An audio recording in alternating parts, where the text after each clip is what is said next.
What's up, Lumos Trainers? Lumos Trainer Zach here. Now let's be honest for a moment. The Black and White series kinda sucks. Don't get me wrong, it has its moments. I'm actually a fan of some of the gym battles and even some of the movies. And the fact that they brought Charizard back. But I feel like there's way more to hate on the series than there is to actually like. That's why I'm counting down the top 10 reasons I hate the Pokemon Black and White series. Now I have to stress, this video is just my opinion. If you're a fan of the Black and White series, that's totally cool. Everyone has different tastes. I'm just stating the reasons why I don't like it. So please don't attack me in the comments if you disagree. Alright, now that that's out of the way, let's get started. Number 10. Team Rocket. At the top of the list, we have Team Rocket. Now, they actually started out pretty promising during the beginning of the series. After 13 years of being their same goofy selves, Team Rocket finally gets serious and gets over their Pikachu obsession. Mostly. I love this. They became more sneaky and tactical and seemed like a much bigger threat than ever before.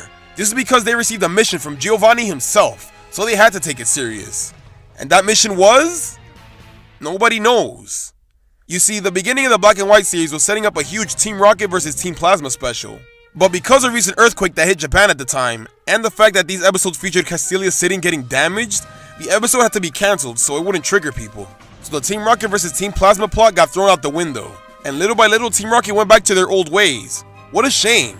This makes the end of the list cause at least the writers tried to make up for it by having 2-part Team Rocket specials every once in a while, and they even did a whole Giovanni storyline like they tried to do the first time. But it still doesn't change the fact that as the series progressed, Team Rocket slowly started to fall apart, and they lost all that seriousness that I loved in the beginning. Plus, their black and white uniform was cool. Why'd you have to get rid of it? Number 9. The Team Plasma arc. So I already mentioned the whole Team Rocket vs Plasma thing the writers had planned for the beginning of the Black and White series. Well, after they cancelled those episodes, they decided not to touch on Team Plasma for 2 years. It isn't until after the Unova League, when Ash's journey is almost at its end, that they decide they want to bring them back again. Since the series was almost over, they decided to just have one whole arc dedicated to them. This is similar to the Team Flare arc at the end of the XYZ series, except done badly. To be honest, the Team Plasma arc was kinda boring. The only cool thing about it was N and the fact that they brought Charizard back. But that was it. N was a very interesting character. But instead of using his ideals to make Ash and his friends at least think about Pokemon battling in a different way, like he does for the player in the game, the arc focuses on how Ash changes N's views since he's the main character, so his ideals can't be challenged. That's such a childish thing to do. The writers had a chance to give us a deeper storyline where Ash could have questioned whether or not he was doing the right thing in making his Pokemon battle. But nope. Plus, the whole Team Plasma 3-part finale was kinda underwhelming. The opening theme teases an epic battle between Charizard and Reshiram, but we didn't get that. It's Pikachu who gets to face Reshiram. Wow. Just wow. Number 8. Silent. Silent's interesting, right? The reason people don't like him is because he's just a Brock ripoff. He's the first gym leader and the cook of the group. I honestly don't mind that, but I don't know. I just find him kinda boring. His goal is to be the best Pokemon connoisseur. No wait, he's also a detective connoisseur. Oh yeah, he's also a Metro connoisseur. Can't forget about that. And how could I not mention the fact that he's also a fishing connoisseur too? It's the whole reason he left Ash in the first place. So yeah, this dude was a connoisseur for everything. It was fun at first, but it just got annoying and stale as the series went on. I get it, dude, you're a very cultured person. Plus, I don't know if it's cause he's a connoisseur or cause his gym's a restaurant, but all his damn food metaphors were super dumb and super cheesy in my opinion. A delicious treat for the eyes, like a family recipe lovingly handed down from generation to generation. I like my battles spicy and with a lot of heat. A delicious dollop of firepower. Oh god, just talk like a normal person. Number 7. Iris. Now I actually had high hopes for Iris when she was first introduced. After getting 2 girls with the exact same goal, it was nice to get something different with Iris. She wants to become a Dragon Master. And how does she do this? By training an Axew, pretty good start, an Excadrill, random but okay, and an Emolga. What? Yeah, pretty weird team for someone who wants to become a Dragon Master. The problem with Iris is that she doesn't really do much to achieve her goal. Maybe the writers forgot about her or something, cause they wait until after Ash gets his 8th gym badge to make her catch another dragon type. And since it was pretty late into the series, they went ahead and gave her a fully evolved Dragonite. You gotta be kidding me. You can tell they tried really hard to develop her goal near the end of the series, but by then it was too late. Oh yeah, and I also hated the fact that she always called Ash a little kid. You act like a little kid. It was annoying.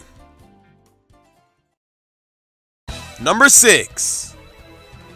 The Rivals. Okay, I can't be the only one who had a problem with this.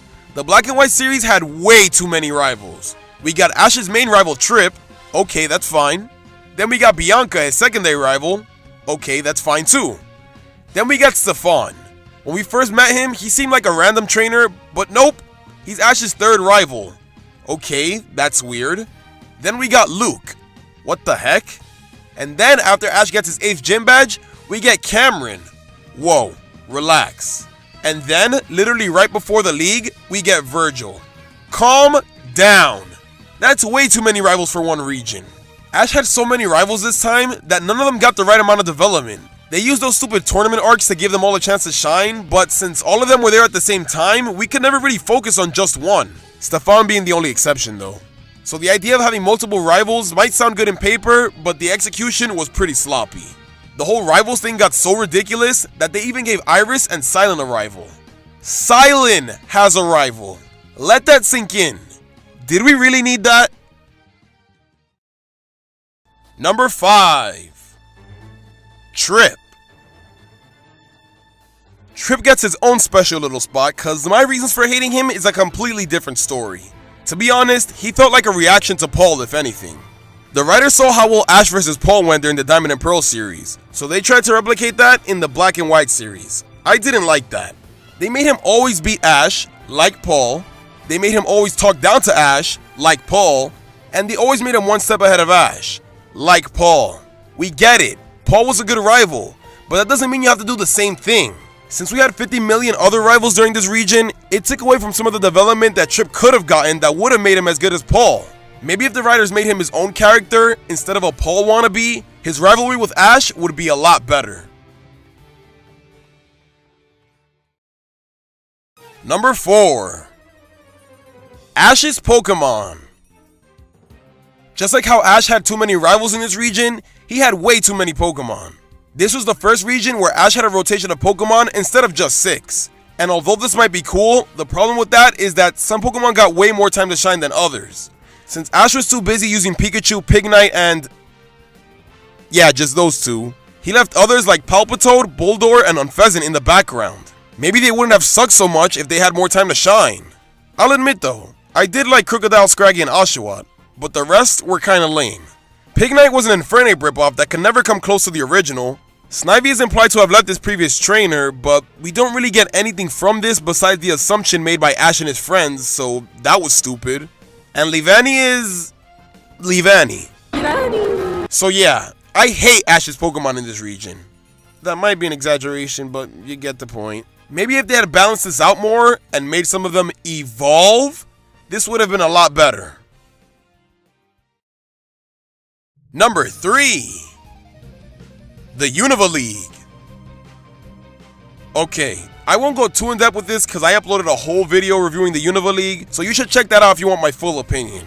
I will talk about some of the key points of why I hate it though. For starters, Ash's first battle in the league is with Trip, so we don't get an epic full battle conclusion like the other rivals. He gets defeated halfway through an episode and just kinda leaves. Next is the fact that we literally spent a whole episode on Axew getting lost, which, don't even get me started on that. And finally, Ash loses to Cameron even though he brought 5 Pokemon to a full 6-on-6 battle. Pretty stupid. Because of this, Ash doesn't even battle Virgil, so it seemed kinda pointless to introduce him in the first place. Yeah, the Unova League was pretty bad. Number 2. The Decalore Islands. Okay, I'm gonna make this short. 4 months of filler until X and Y started. Number 1. Ash Ketchum. Yep, that's right. Ash himself is the number 1 reason why I hate the Pokemon Black and White series. Ever since Ash lost to Trip Snivy, I knew something was up with this series. Sure, you can blame it on Zekrom, but because of this, Trip got super cocky and annoying.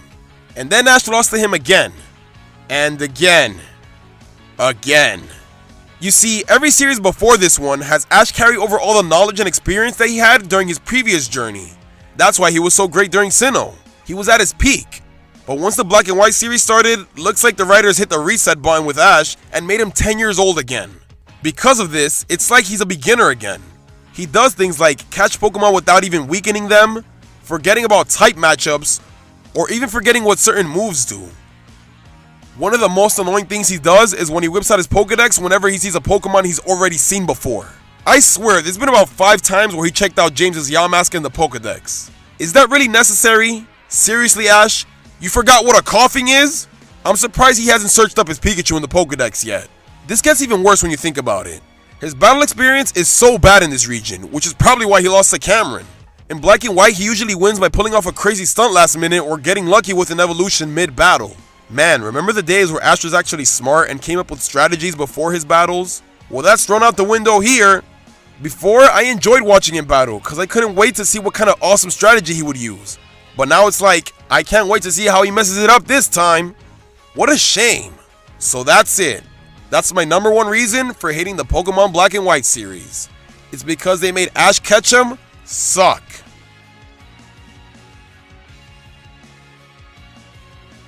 Thanks for watching, everyone. Do you agree? Do you disagree? Let me know in the comments. Also, tell me what other things you hate about the Black and White series that weren't on this list.